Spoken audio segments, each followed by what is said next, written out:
Alright, my name's on my weasel. This is Chasm, the Rift.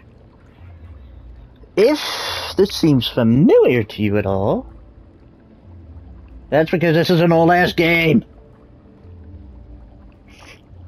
Made by Ukrainians. And I have to say, not bad. Although maybe a little too on the difficult part. Holy shit. This game, even in the easiest difficulties, kind of brutal. I was gonna do it blind. I'm so glad I didn't.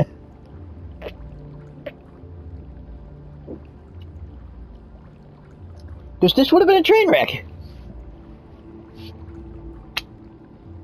I'm not kidding. It's not a bad game by any means. This came out between Quake and Quake 2. However, it feels kind of more Doom-like, in a way. And that Doom is more like cramped quarters. Oh, to me, it's like cramped. You can jump, but it's not like Quake where you can like go vertical in a level. Yeah. It's basically all on one floor, which I don't know. But it's not terrible.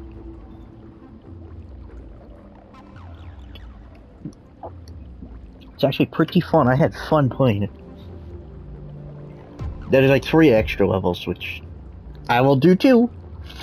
In fact, they'll come right after the boss, the final boss. Because it will load into that.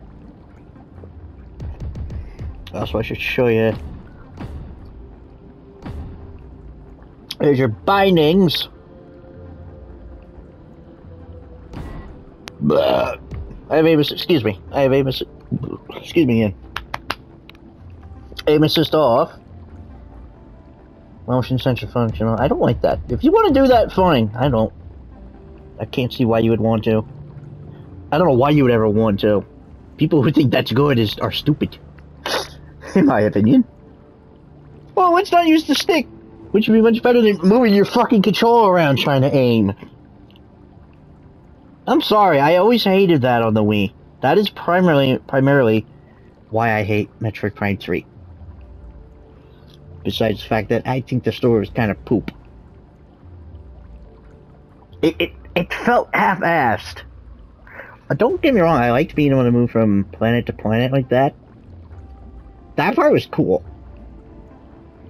Better than being stuck on one planet the whole game. But I don't know. The controls felt meh. I hated not being able to switch beams.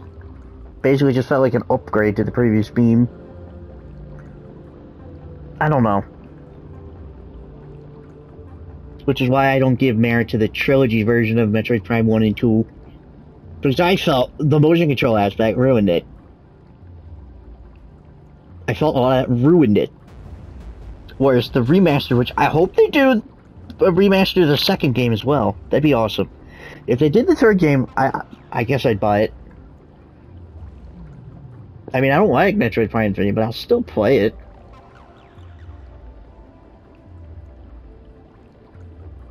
That doesn't really make much sense, but still, I don't think it's a good game.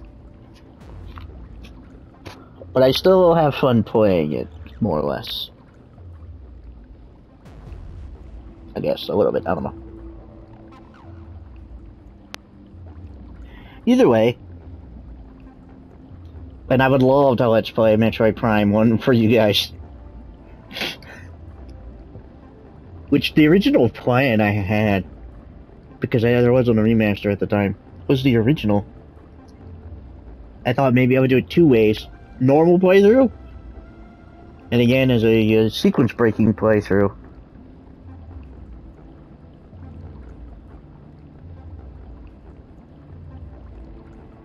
I don't know, I guess it would end the same way, but this way shows, I don't know. That was my thought. Metroid Prime 2, that you can't sequence break, period. There's like one, but it's patched out of the trilogy version, I think. In fact, the version of Metroid Prime 1 I have on my GameCube has all the sequence breaks.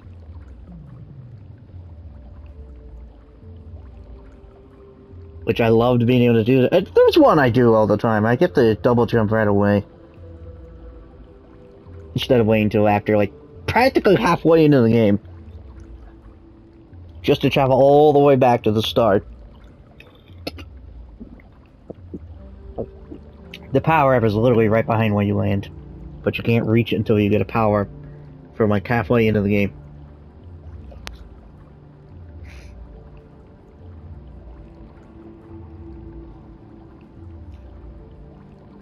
But anyway, I thought the dual sticks made it control so much better.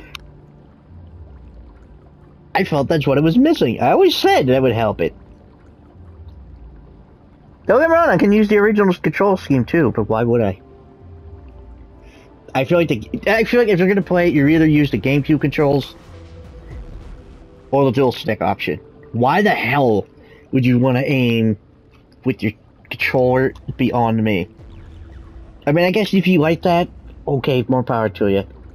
I won't hate you for it. I don't like it myself. You do whatever's comfortable. Excuse me.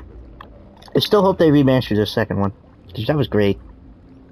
I like the first one more, but 2, I feel that would lower some difficulty. And yes, I 100%ed both games. I did them both on hard as well. Problem, I had to cheat for the second one because it's that difficult.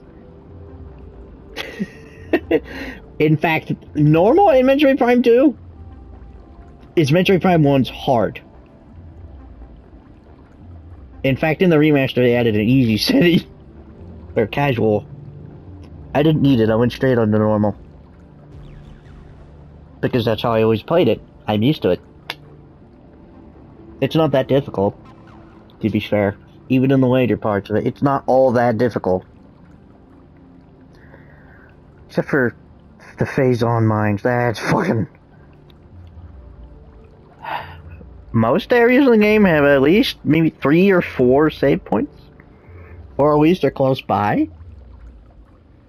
Phase-on mines just 2, and they're far apart. Very far apart. And if that's not bad, it's hard as fuck. Which is making me consider not doing... Sorry, I have always run off, you'll see why. This is an interesting thing. Let's say 2. Look.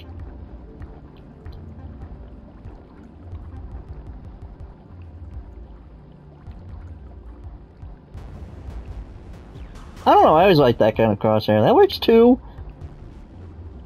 That would have been fine too. That's something I would more or less see on a Red Dot's site.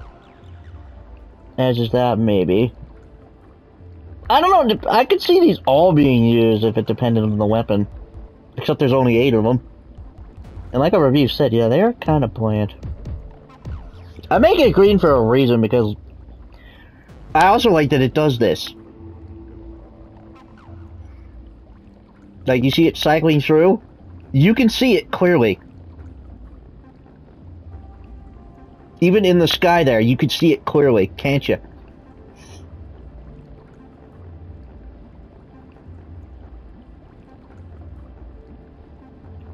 Yeah, because green is the most visible color in the spectrum.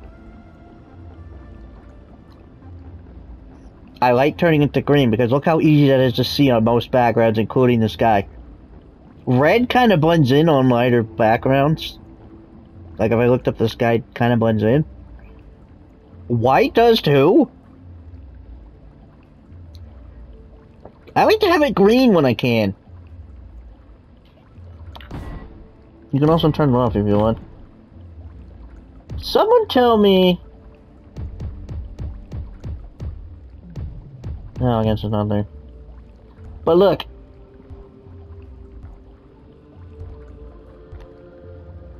I don't know why you would do this, but it's there.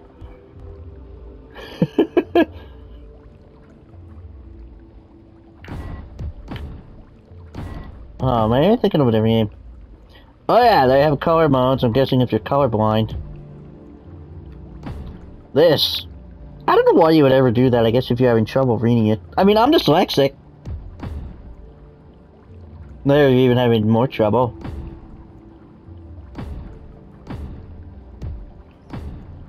Or you can make it small, I guess. But I like it like this. That gives it... what's the word?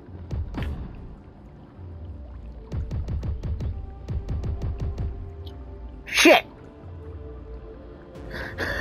Personality, I guess. Now, there's a question that I never thought I'd be asking. I didn't know Ukrainian was a language. I thought they spoke Russian over there. Or some sort of Slavic language. Maybe Polish. And any Ukrainians watching this, I feel bad for what you guys are going through right now, and I hope everything goes well. You made a good game.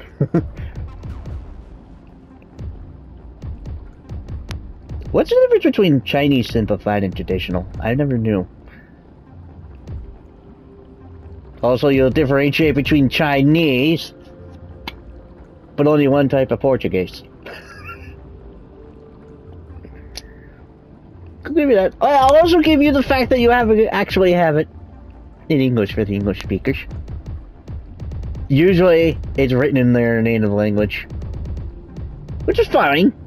It's fine. It makes sense. But not if I speak English.